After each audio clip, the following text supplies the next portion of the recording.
महाराज ने बेटी को बड़े लाड़ प्यार के साथ में पालन पोषण किया है। जब बेटी 12 वर्ष की हो गई है, एक बार महाराज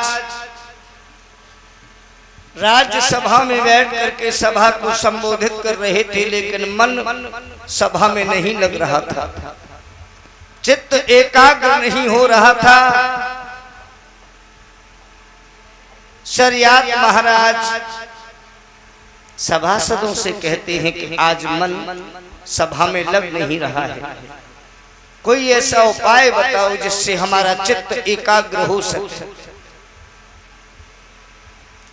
कहने लगे हैं महाराज, अगर चित्त एकाग्र करना चाहते हो, मन की शांति चाहते हो, तो एक ही उपाय है संसार में, और वो उपाय है सत्संग।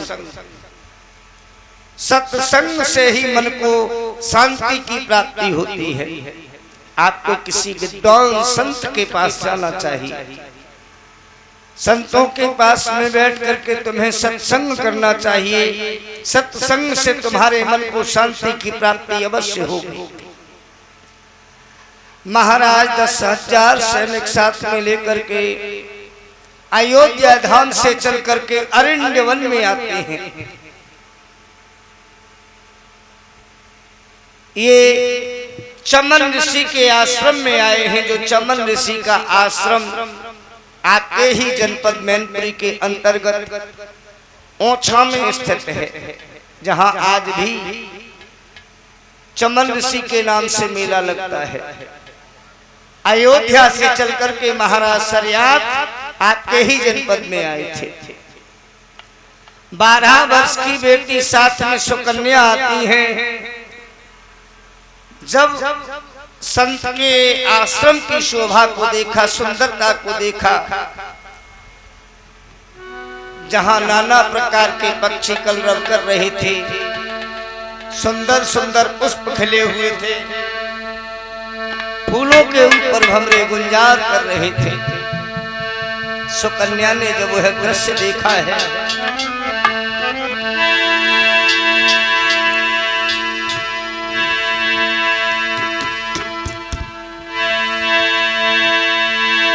जंगल की हरियाली लख कर सब मगन भई मलयाली है। कहीं पपिया पिहू पिहू कर रो है, कोयल की कुहू कुहू न्यारी है।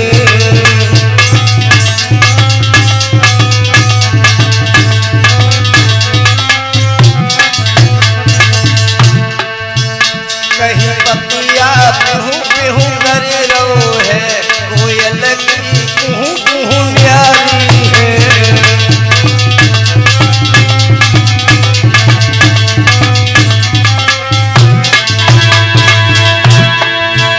मौसम क्या था वो अजब बहार, राजा बढ़ चलो अंगारी है। वो चमन ऋषि की बगिया है, और जेठ की भरी दोपहरी है।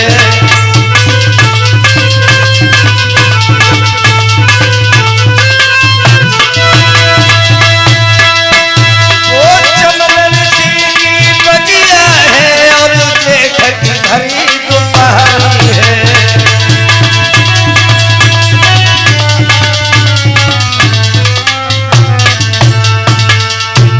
बहुत सुंदर दृश्य देखा। वो अनुपम दृश्य देख करके सुकन्या अपने आप पर काबू नहीं कर पाई। रथ में बैठ करके आगे बढ़ रही थी, रथ में से कूद गई हैं। 12 वर्ष की बेटी वन में अकेली भागने लगी। पीछे से सहेलियों ने आवाज लगाई, लेकिन सुकन्या ने किसी भी सहेली की बात पर कोई ध्यान नहीं दिया। वन में सुकन्या अकेली ही आगे बढ़ गई है।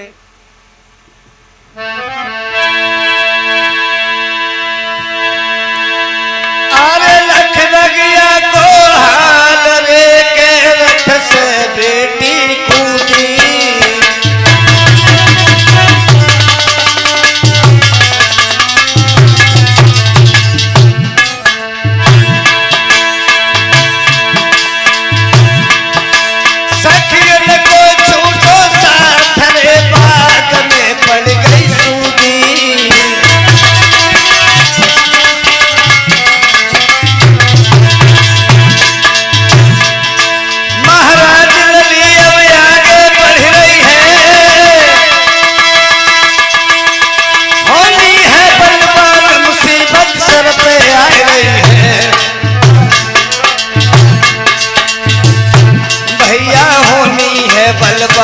मुसीबत सर पे आ रही है, भक्तों होनी है बलवान, मुसीबत सर पे आ रही है।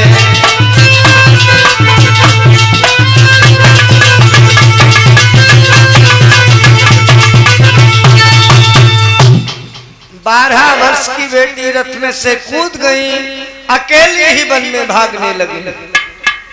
भागते भागते उस स्थान पर पहुंच गई हैं जहां संत समाधि लगाए बैठे थे।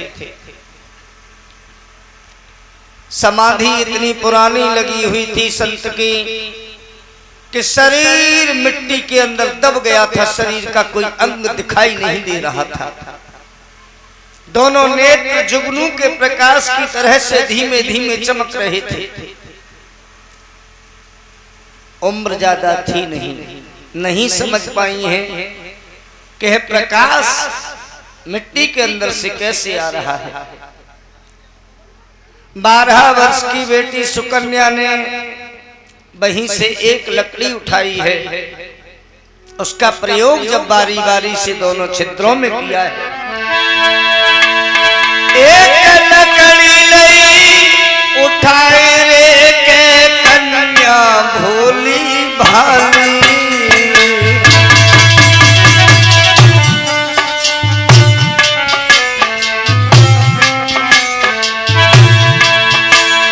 वो लकड़ी मेरे धातरे छेदन में धर के डाली।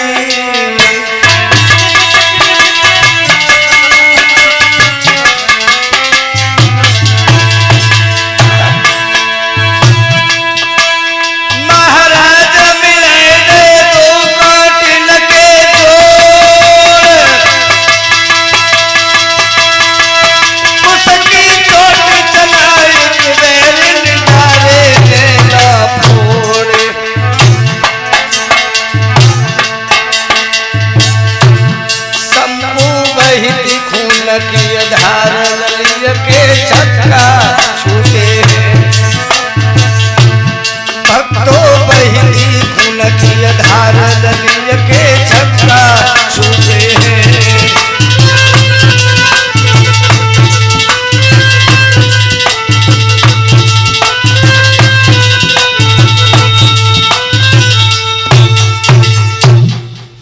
जैसे ही बारी बारी से लकड़ी का प्रयोग दोनों छिद्रों में किया है, संत के दोनों नेत्र फूट गए। आंखों से जब खून की धार बहने लगी और सुकन्या ने खून बहते हुए देखा, समझ गई कि हमसे कोई पाप हो गया। खून देख करके बेहोश होकर जमीन पर गिर गई।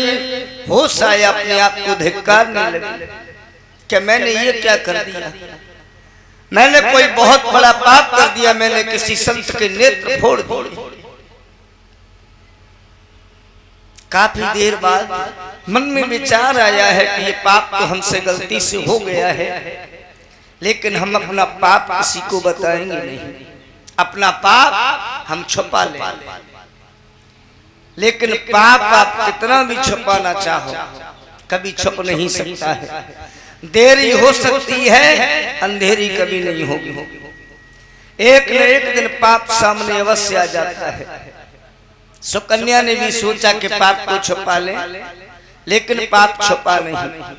महाराज के साथ में 10,000 सैनिक गए हुए थे, सभी बीमार पड़ गए। कैसी दशा हुई।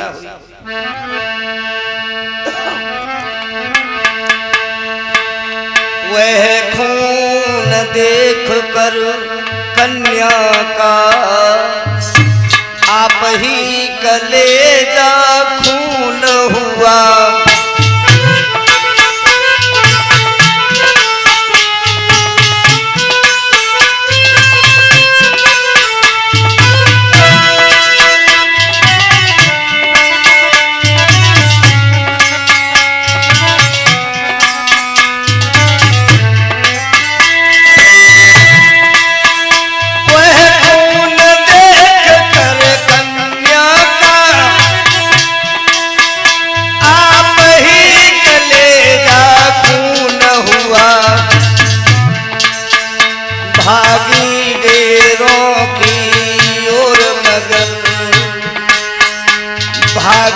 देरों की और मगर कुछ उल्टा ही मजमून हुआ।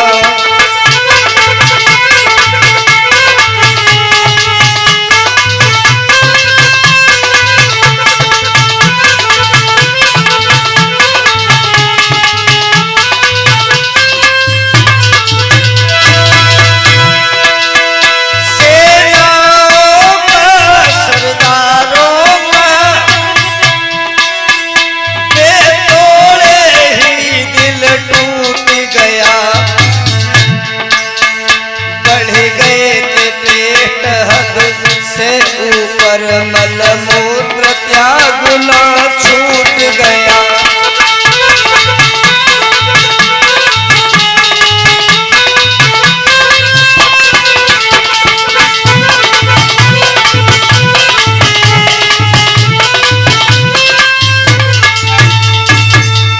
10,000 सैनिक साथ में गए थे, सभी बीमार पड़ गए, मलमूत्र त्यागना बंद हो गया।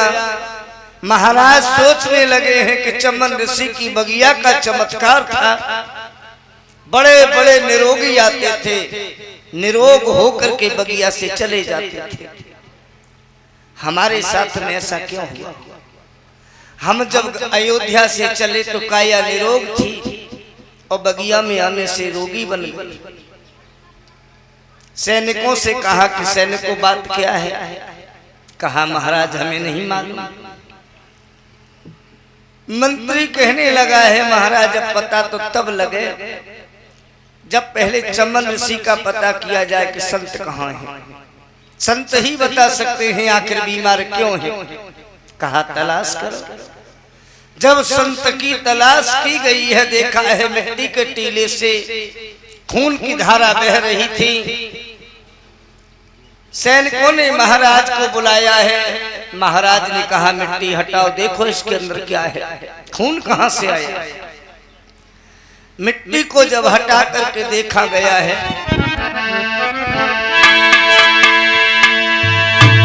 पाकर प्रमाण प्रत्येक भात खोदा टीला धीरे धीरे, 2-4 घड़ी में प्रकट भई प्रभु की लीला धीरे धीरे।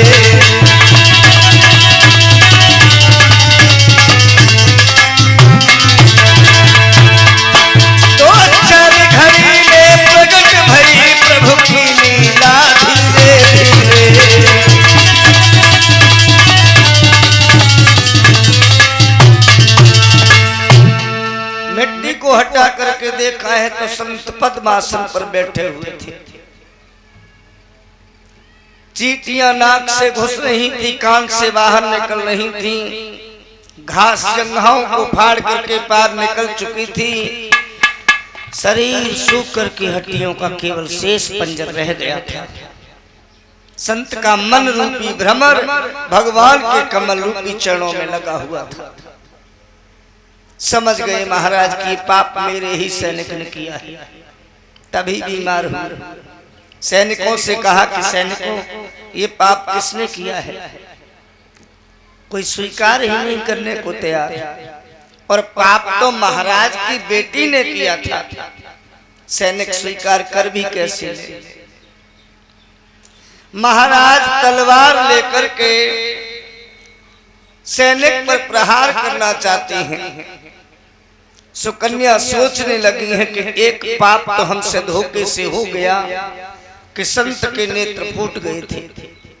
अगर मैंने अपने पाप को स्वीकार न किया तो 10,000 निर्दोष सैनिक मारे जाएंगे।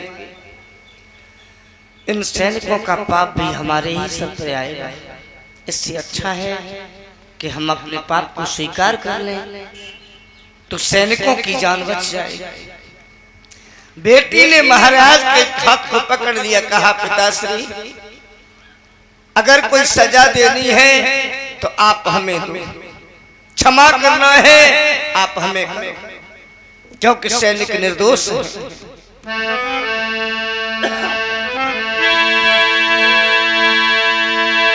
रो करके बेटी बोली है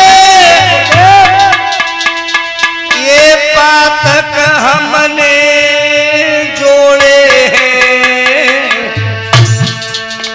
और कुछ की चोट चला करके साधु के नैना फोड़े और कुछ की चोट चला करके बाबा के नैना फोड़े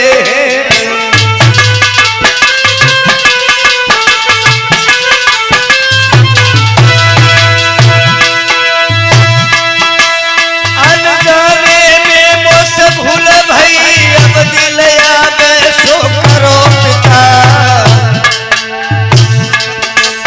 त्यागो रखो चाहे पालो या जीवन मेरो हरो पिता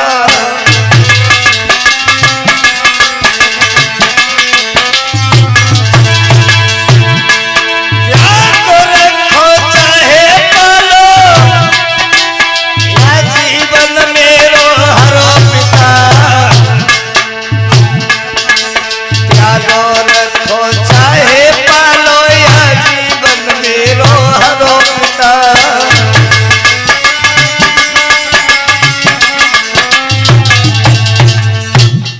कहा पिताश्री जो भी सजा देनी है आप हमें दो। सैनिक निर्दोष से है, इनका कोई दोष नहीं। महाराज कहने लगे हैं बेटी तुम्हें नहीं मालूम है कि तुमने कितना बड़ा पाप अपने हाथों से कर दिया है। पुत्री, हर माता पिता के मन में एक अरमान होता है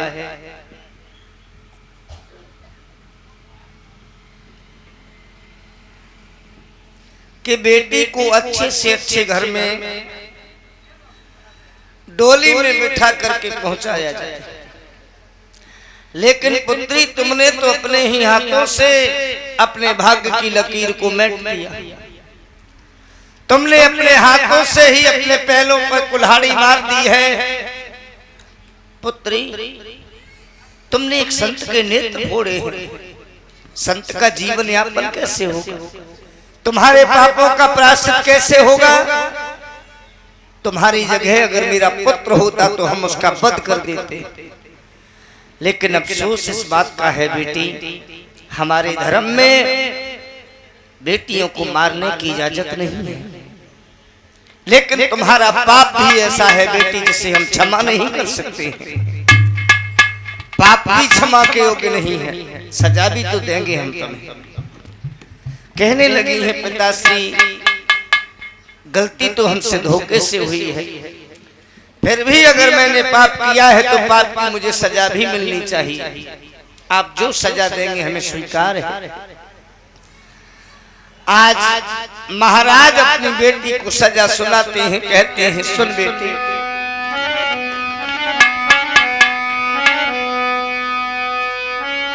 ओ लड़की तूने अपने हाथों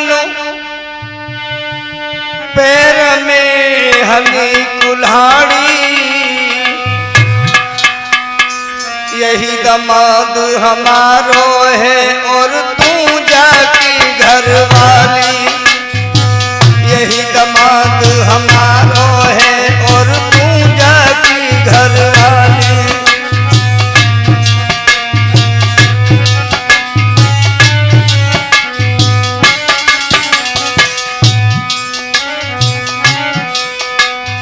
उंगली पकड़ के अंधे की घर घर की भीख मंगाइए। उंगली पकड़ के अंधे की घर घर की भीख मंगाइए। खुद खाइए और इसे खिलाइए, जाको मत भूलिए। खुद खाइए और चाय खिलाइए, जाको मत भूलिए।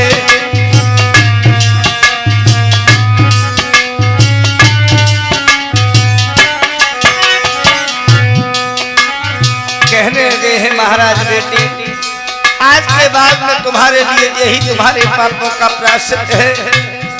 अंधे की उंगली पकड़ करके घर घर जा करके भिक्षा मांगना, खुद खाना, संत को खिलाना, हर सुख में हर दुख में संत का साथ देना। किसी भी हाल में बेटी संत के दामन को मत छोड़ देना। अगर ये तुम्हें क्षमा कर दे तो संत की महानता समझ लेना, और बेटी अगर ये तुम्हें त्याग दे तो संत का न्याय समझ लेना, लेकिन संत के दामन को मत छोड़ना।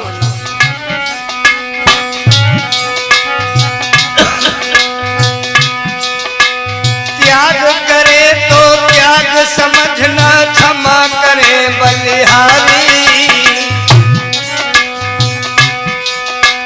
त्याग करे तो त्याग समझना, क्षमा करे बलिहारी। तन मन से तू सेवा करी, हम करी रहे घर की तैयारी। तन मन से तू सेवा करी, हम करी रहे घर की तैयारी।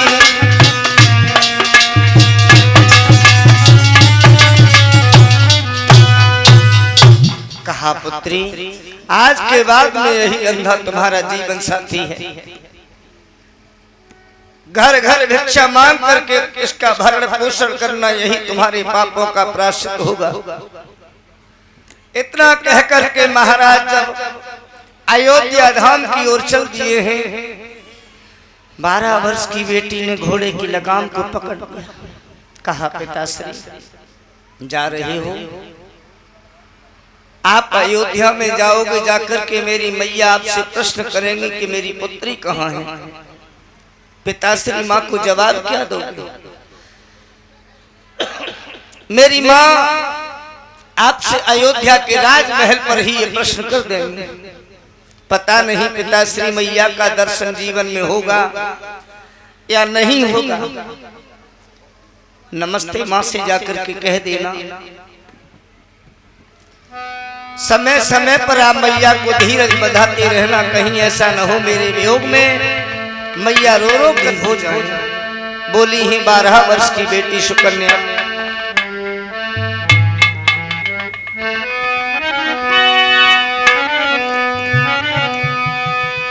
मेरी मैया से नमस्ते कहियो,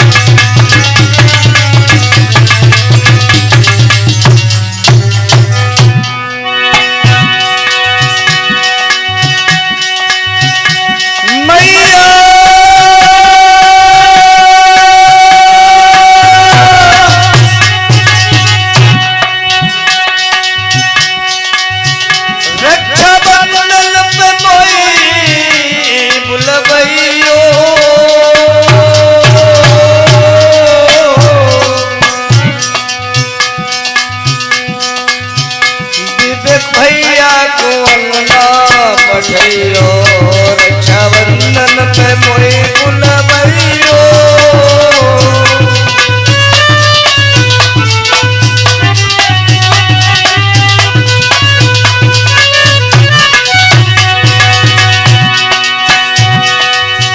रात भर का है महिमा,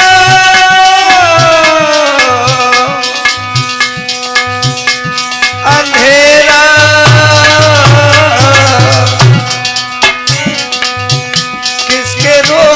रुका है सवेरा।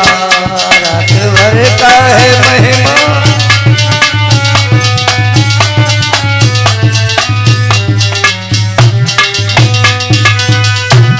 कहा पिताश्री मैंने जो पाप किया है उसकी सजा भी हमें मिलनी चाहिए, इसलिए मैं सजा भोगने के लिए तैयार हूँ। जाओ पिताश्री, अब हम रोकेंगे नहीं, लेकिन मैया को धीरज बधाते रहना, समझाते रहना, कहीं मेरे वियोग में मेरी माँ रोती न रहे। इतना कह करके महाराज को अयोध्या के लिए विदा कर दिया है। 12 वर्ष की बेटी संत के चरणों को पकड़ करके बैठ गई। चारों तरफ देखा, जब कोई नजर नहीं आया, संत से क्षमा याचना मांगने लगी। कहने लगी है कि नाथ, पाप तो क्षमा के योग्य है नहीं, फिर भी हम आपसे आशा रखते हैं कि आप हमें क्षमा अवश्य करेंगे। चरणों को पकड़ करके बैठी हैं, संत को जगाने की कोशिश कर रही थी और कह रही थी,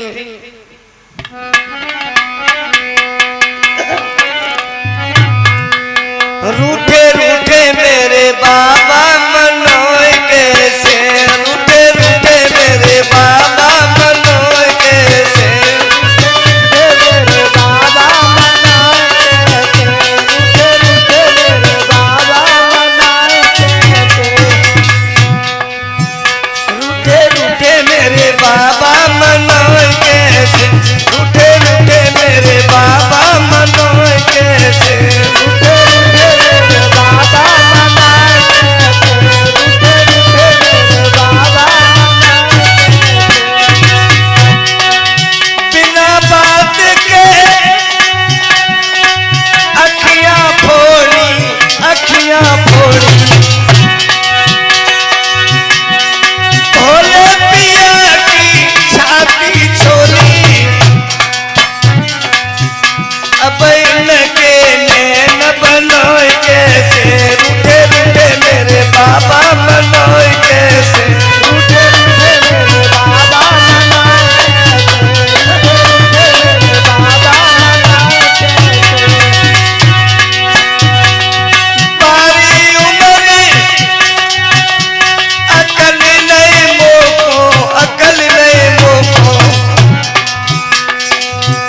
अब इनकी समाधि खुलोय कैसे, रूठे रूठे मेरे बाबा मनोय कैसे, रूठे रूठे मेरे बाबा मनाए कैसे, रूठे रूठे मेरे बाबा मनाए कैसे। 12 वर्ष की बेटी संत के चरणों को पकड़े बैठी हैं, संत समाधि लगाए बैठे हैं। वर्ष या 2 वर्ष नहीं, 14 वर्ष व्यतीत हो गए।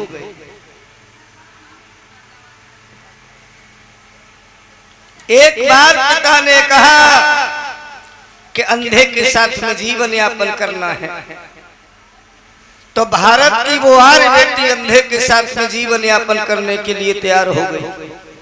बहुत ही श्रेष्ठ बेटी। पिता ने कहा अंधे के साथ रहना है, तो अंधे के साथ जीवन यापन करने को तैयार हो गई। लेकिन आज के समय में बड़े अफसोस के साथ में कहना पड़ता है, ना ही तो वो बेटियां रही और ना ही वो पिता रहे। आज के समय में ना तो वो बेटियां हैं और ना ही वो पिता हैं, दोनों के भाव बदल गए। बेटियां पैर तक की सोच करके ऐसे गलत कदम उठा देती हैं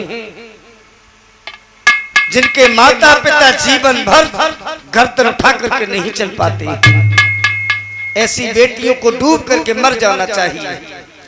जो माता पिता पाल पोस करके बड़ा करते हैं, जो माता पिता अरमान रखते हैं कि बेटी को डोली में बिठा करके विदा करेंगे, जब वो बेटी गलत कदम उठा देती है, माता पिता जीते जी मर जाते हैं। लेकिन माता पिता उन्हें मर जाना चाहिए जो बेटियों को गर्भ में ही कटवा देते हैं। आज के समय में आधुनिक मशीनों के द्वारा गर्भ में ही जांच करवा दी जाती है कि गर्भ में बेटी का पालन हो रहा है या बेटे का। जिन डॉक्टरों को भगवान का रूप बताया जाता है कि एक ईश्वर वो है जिसने हमें बना करके भेजा है, एक ईश्वर डॉक्टर होता है जो हमें पीड़ा से मुक्ति दिला देता है। वही डॉक्टर चंद पैसों के लालच में आकर के भ्रूण के लिंग का जांच गर्भ में ही कर देता है। डॉक्टर ने कहीं धोखे से कह दिया कि बेटी का पालन हो रहा है, तो घर वालों को ऐसा प्रतीत होता है मानो सांप सूंघ गया हो। निर्दयी बन जाते हैं, बेटी को गर्भ में ही मरवा देते हैं। और कहीं कह दिया कि बेटे का गर्भ में पालन हो रहा है, तो खुशियों का ठिकाना नहीं रहता है। आखिर क्यों? पहले के समय में बुजुर्गों एक अंगुलमार नाम का व्यक्ति था। अंगुलमार, जिसका काम था कि आदमी को मारता था, अंगुली काटता था, माला बना करके पहनता था। एक दिन एक स्वामी जी एक गांव में भिक्षा मांगने गए। स्वामी जी ने गांव में भिक्षा मांगी। पूरे गांव में भिक्षा करने के बाद स्वामी जी गांव से बाहर अंगुलमार की झोपड़ी की ओर चल दिए। दो चार बुजुर्गों ने देखा, कहा कि स्वामी जी कहाँ मरने जा रहे हैं। अगर धोखे से उसके पास पहुंच गए तो जिंदा नहीं लौटेंगे, नहीं लौटाओ। कहा स्वामी जी आप वहां न जाओ, अगर भिक्षा में कोई कमी रह गई हो तो एक बार गांव में फिर घूम जाओ, हम दोबारा भिक्षा दे देंगे, लेकिन उसकी झोपड़ी की तरफ मत जाओ। स्वामी जी ने कहा क्यों, ऐसा क्यों? भाई जब हम संत हैं हमारे लिए तो हर प्राणी बराबर है। जब गांव में भिक्षा मांगी है तो एक झोपड़ी को हम छेक नहीं सकते हैं, भिक्षा तो वहां भी मांगेंगे। गांव के लोगों ने कहा स्वामी जी वहां आदमी नहीं रहते हैं, इंसान नहीं वो जानवर है, आप गए तो वो तुम्हें मार देगा, आपकी उंगली काट करके गले में लटका लेगा।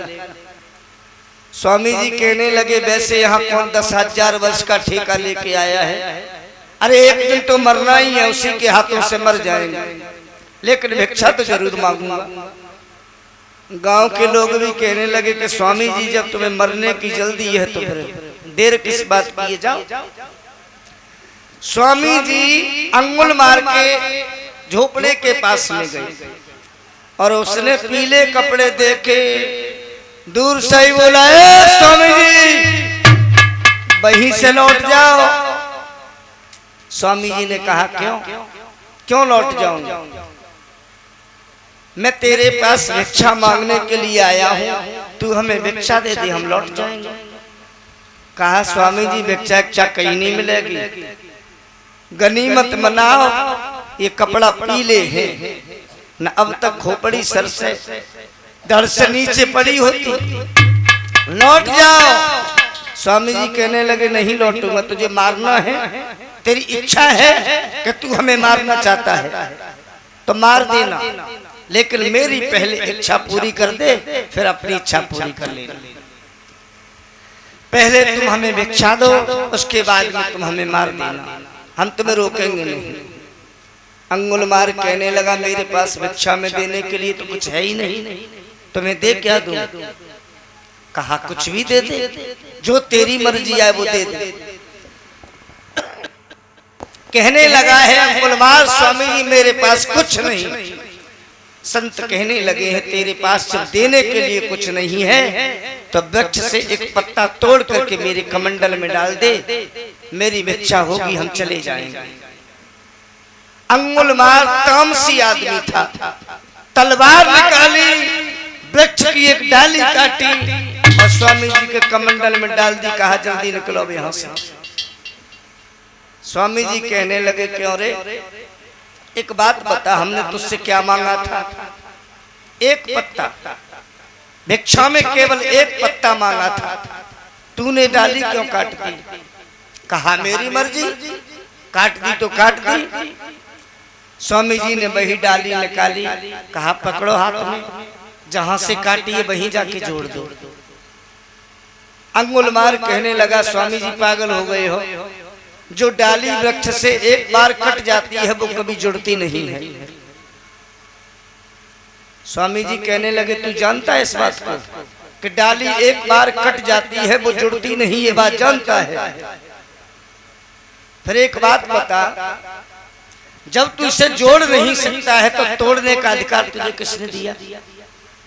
जोड़ नहीं सकता है तो तोड़ने का अधिकार किसने दिया?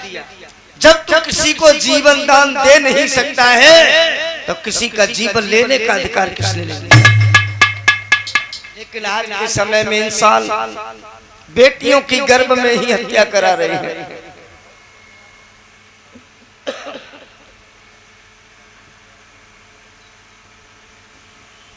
और इसके पीछे एक कारण है कि बेटियों को गर्भ में क्यों मरवाया जाता है।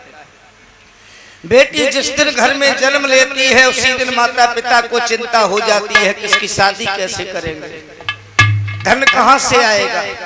हमारे समाज में जो दहेज रूपी भेड़िया पनप रहा है इसकी वजह से बेटियों की गर्भ में हत्या कराई जाती है। कोई माता पिता अपनी बेटी का रिश्ता लेकर के किसी के दरवाजे पे जाएं तो लड़का के बाप को देखो, फिर ये नहीं मालूम पड़ता है कि कोई रिश्ते के लिए आए हैं, संबंध के लिए आए हैं। ऐसा प्रतीत होता है बुजुर्गों जैसे भैंस का पड़ा खरीदने आए हैं।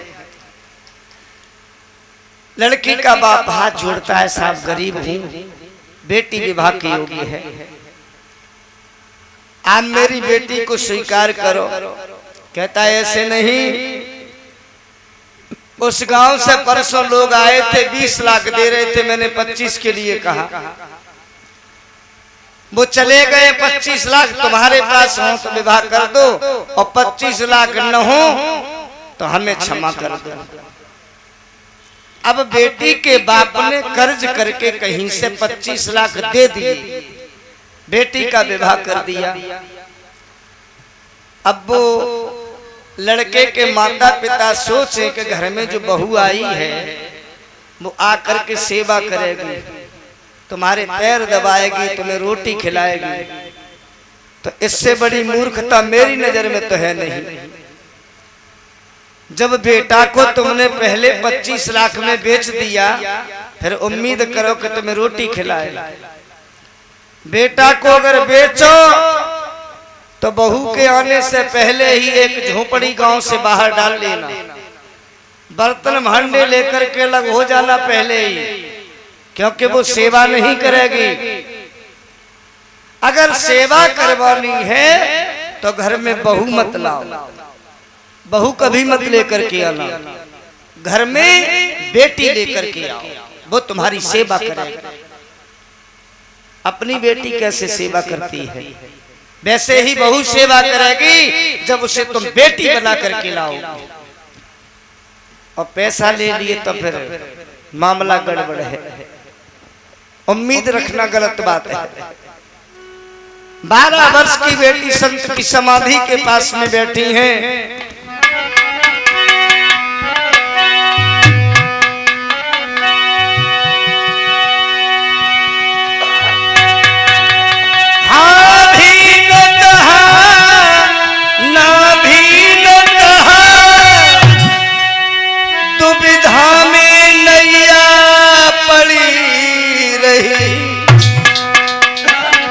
ऋषिराज समाधि लगाए रहे और बेटी कर जोरे खड़ी रही।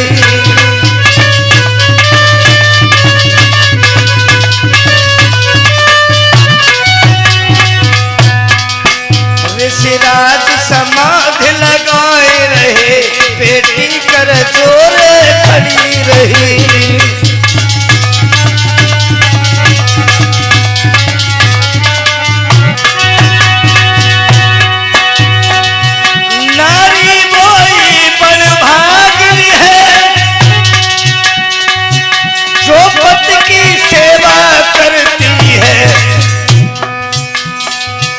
संपूर्ण शास्त्र ये कहते हैं वो भव सागर से तरती है।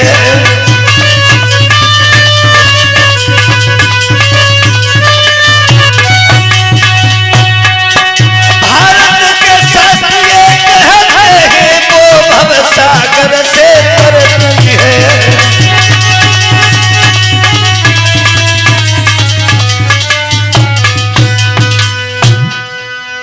वर्ष या 2 वर्ष नहीं 14 वर्ष व्यतीत हो गए हैं। 14 वर्ष के बाद में जब संत ने नेत्र खोले, कहा पुत्री तुम कौन हो, यहाँ क्या कर रही हो। सुकन्या कहने लगी हैं ऋषिवर हम अयोध्या नरेश महाराज सरियात की बेटी सुकन्या हैं। पिता के साथ में आपकी बगिया में घूमने आए, हमसे भूल हुई, आपके नेत्र फूट गए। पिता ने हमें सजा दी है कि आप संत की सेवा करो। ऋषिवर अगर समाधि खुल गई है तो मेरी विनती है आप हमें पत्नी रूप में स्वीकार करें। कहा पहले एक बात बताओ, कब से तुम यहाँ रुकी हुई हो? कहा ऋषिवर 14 वर्ष व्यतीत हो गए हैं, मैं आपकी समाधि खुलने की प्रतीक्षा कर रही थी। कहा सर्दी गर्मी बरसात, कहा ऋषिवर सबका सामना किया लेकिन आपका दामन नहीं छोड़ा। कहा सुकन्या मैं तुझसे बहुत प्रसन्न हूं, हम तुम्हें स्वीकार करते हैं, अब तुम हमसे वरदान मांगो। जो मर्जी है सुकन्या वरदान मांग सकती हो। कहा ऋषिवर हम क्या मांगे? नारियां चाहती हैं कि अपने पति को तन से मन से जितना सुख दे सके उतना कम है, लेकिन मैं तो वो अभागिन हूं जिसने विवाह से पहले ही आपके नेत्र फोड़ दिए। अब हम तुमसे वरदान मांगे तो क्या मांगे? कहा सुकन्या मर्जी तुम्हारी है, जो भी मांगोगी वही पाओगी। कहा ऋषिवर अगर ऐसी बात है तो एक इच्छा मन में है।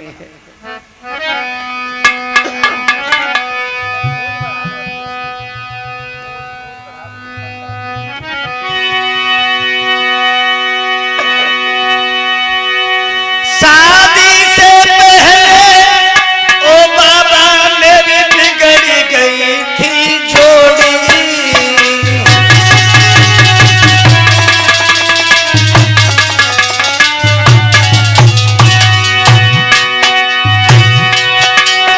शादी से पहले ओ बाबा मैंने अखियां तेरी खोली।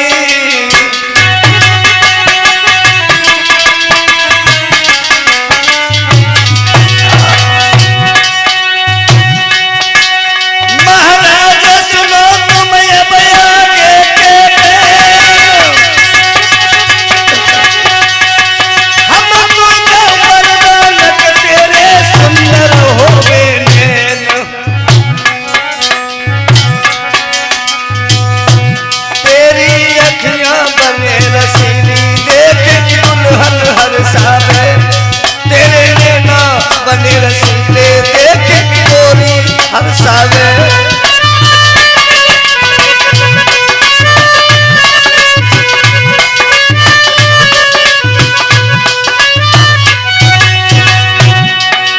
गोरी हर सावे देखे प्यारी हर सावे, तेरे नैना तेरी अखियां तेरे नैना बने रसीले देखे दुल्हन हर सावे।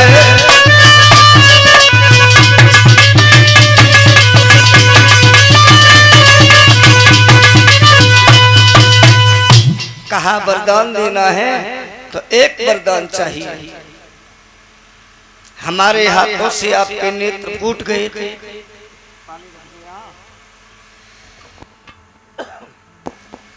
हम चाहते हैं कि आपके नेत्र पुनः प्रकाशित हो जाएं। कहा तथास्तु सुकन्या ऐसा ही होगा। संत के नेत्र पुनः प्रकाशित हो गए। संत कहने लगे ये वरदान तुमने हमारे लिए मांग लिया, अपने लिए कुछ मांगो। कहा अगर देना चाहते हो तो एक बात बताइए, आश्रम कितना पुराना है? कहा जितने पुराने हम हैं उतना ही पुराना हमारा आश्रम है। कहा ये शोभा नहीं देता है, हम चाहते हैं कि हाँ भव्य महलों का निर्माण हो। विश्वकर्मा को बुलाया है, भव्य महलों का निर्माण हो गया। कहा सुकन्या ये वरदान भी तुमने हमारे लिए ही मांग लिया, अपने लिए कुछ मांगो। कहा अगर और देने की इच्छा है तो एक बात और कहना चाहे। कहा निसंकोच होकर के कहो। हे नाथ बात है मरने की, लज्जा की खास निशानी है, और दूल्हे पर इधर बुढ़ापो है।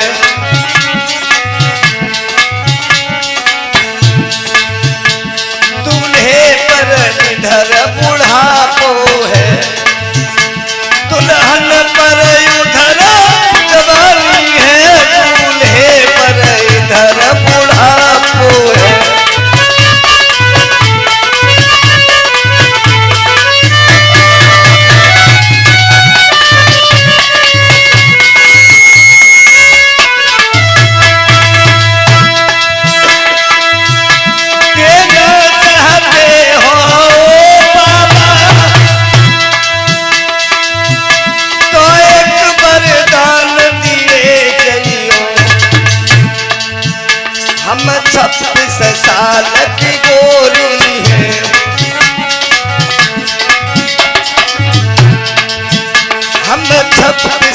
बरस की गोरी है, तुम 30 के दूल्हा बन गई हो, हम 26 बरस की गोरी है।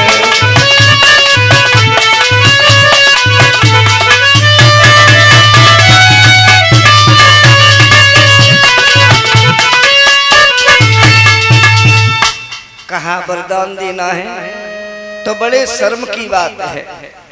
हम यौवन काल की दहलीज पर पैर रख रहे हैं, आप बुढ़ापे से ग्रसित हैं, जोड़ा अच्छा नहीं है। मेरी उम्र इस वर्ष 26 वर्ष की है, हम चाहते हैं आपकी उम्र 30 वर्ष हो। अश्विनी कुमार वैद्यों को बुलाया है, कहा कोई औषधि तैयार करो। चमनप्राश नाम का अवलेह तैयार किया गया है, जिसे सेवन करने के बाद में संत पुनः तरुण होते हैं, जवान होते हैं। अश्विनी कुमार वैद्यों से कहा कि तुम भी हमसे वरदान मांगो। कहा देवतागण हमें यज्ञ में भाग नहीं देते हैं, आप हमें देवताओं के यज्ञ में भाग दिलवा दीजिए। कहा समय की प्रतीक्षा करो, हम तुम्हें देवताओं के यज्ञ में से दिलवाएंगे। समय उपरांत अयोध्या नरेश महाराज शरियात अपने यहाँ पर यज्ञ अनुष्ठान रचाते हैं। बेटी दामाद को लेकर के अयोध्या धाम में जाते हैं, जहां पर चमन ऋषि अश्विनी कुमार वैद्यों को देवताओं के यज्ञ में भाग दिलवाते हैं, अपने द्वारा दिए हुए वचन का पालन करते हैं। बोलिए आनंद कंद भगवान की।